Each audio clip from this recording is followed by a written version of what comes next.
And welcome back to CTV News Channel. I'm Todd Vanderheyden, Angle on America time. Less than 3 weeks until the presidential election, and Donald Trump not wasting any time despite his COVID-19 diagnosis. Back on the campaign trail, holding a rally in the key state of Pennsylvania last night, trying to appeal to suburban voters. The president will be on his way to Iowa as well.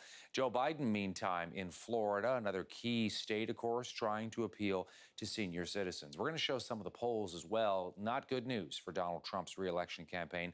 We're going to start with the CNN poll of polls. This is where the network brings together a number of other polling that's been done recently, including from the Washington Post and the New York Times.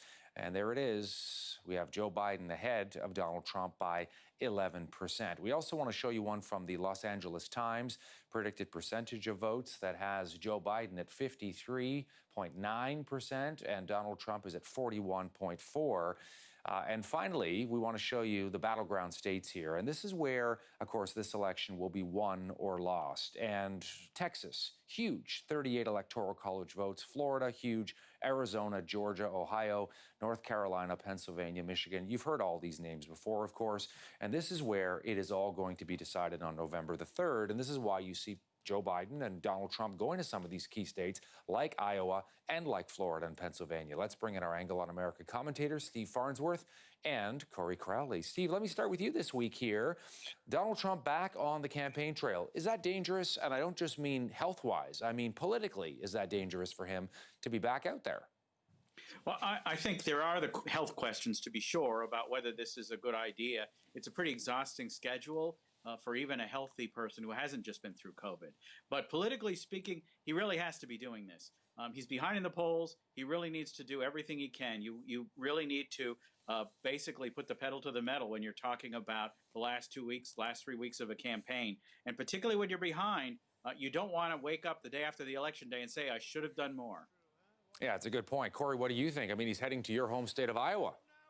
Yeah, for a super spreader event. I'm super thrilled. Listen, I agree with Stephen. He's got to be out doing it. Hillary Clinton learned this lesson the hard way. They took Wisconsin, among other states, for granted. They thought they had him in the bag, found out the next morning after the results actually came in that they didn't. And then you just live in a world of regret. And I think we see that with Hillary. And so Trump's trying not to make that same mistake. He's also under a lot of pressure because the down ticket races, that's what you call everything beneath him on the ballot, which is senators, congressmen, governors, state legislators. Those are all suffering as a result of the anchor that he is at the top of the ballot. So he's trying to go out to shore those people up too, to the best that he can, so he looks like a team player. It doesn't seem to be helping, but at least he's doing what optically you ought to do, I guess, if you didn't have COVID. Now, let's bring up those polls again that I mentioned off the top of our chat. You know, you've got the CNN one, which is a poll of polls. That's pretty interesting, sort of the spread there. The LA Times one is also interesting. I mean, this is not even close. It certainly doesn't seem to be close, Steve.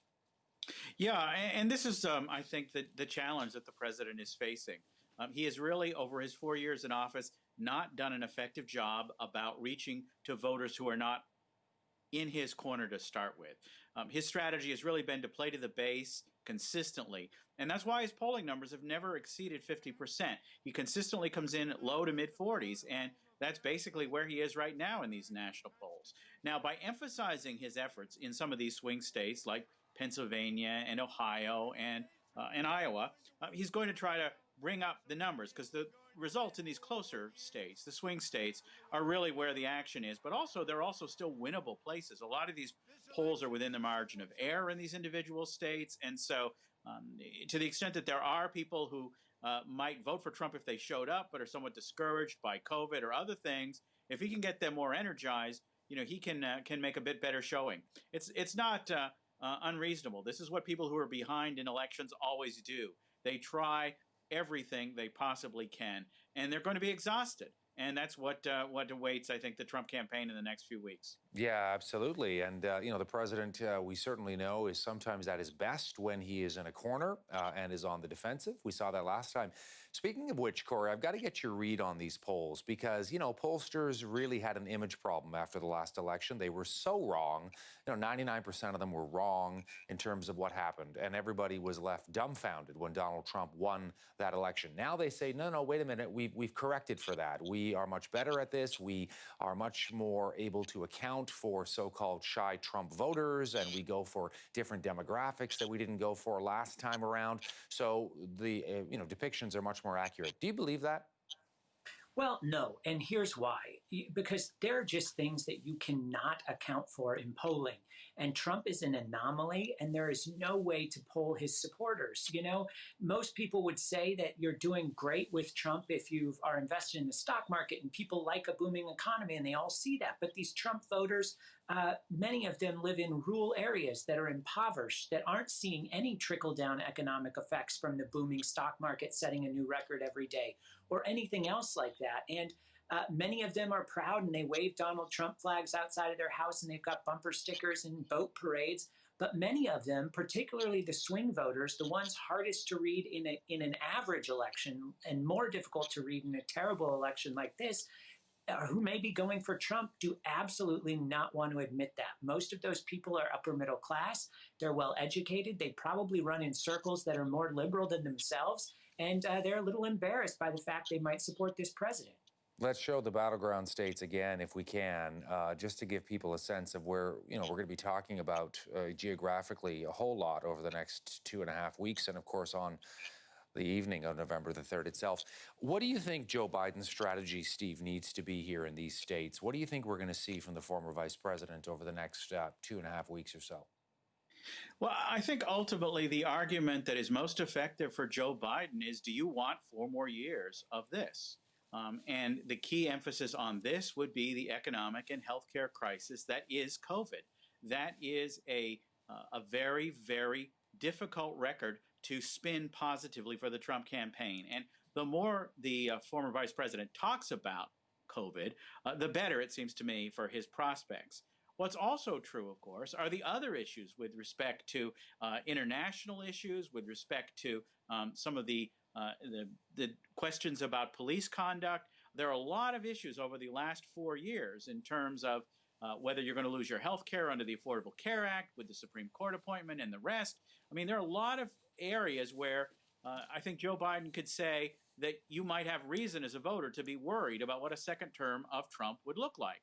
It's really striking how little Joe Biden says about his own campaign, but that's the smart way, I think, to run this campaign, because you can make a case very effectively against what's already happened, and that may be a stronger case to make than what may happen depending on whether or not you win or not.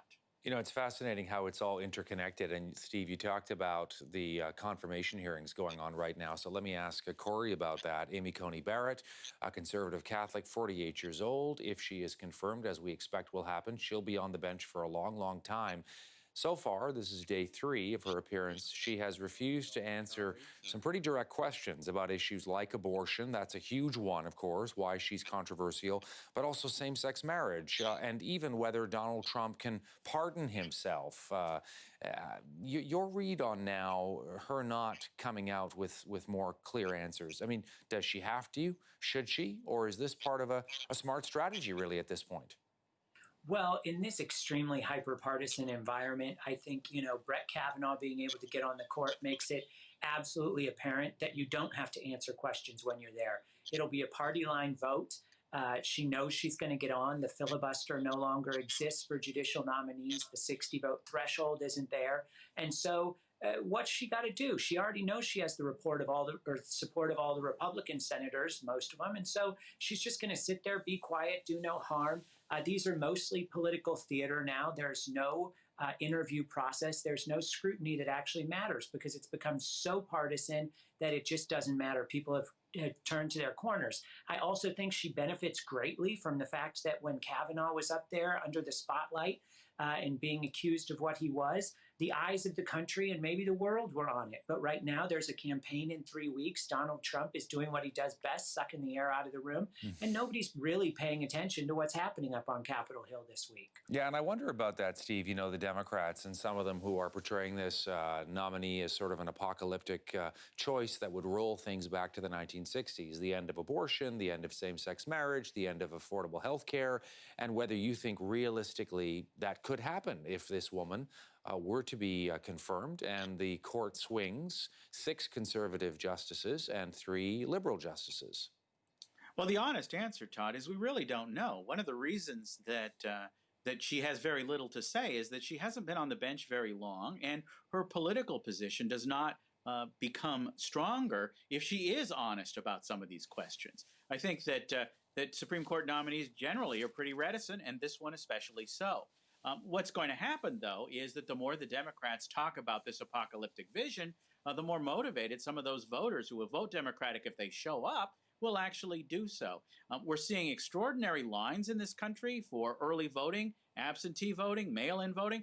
The numbers are completely off the charts. Pretty much every state that has had early voting or absentee voting expanded has already exceeded the numbers from 4 years ago. And we still have several weeks left in the election. So I think that the Democrats are thinking they're going to lose the battle on this nomination, but they might very well win the war in terms of what the Senate looks like in 2021, as well as Joe Biden in the White House. Great conversation as always, guys. Thanks so much for this today.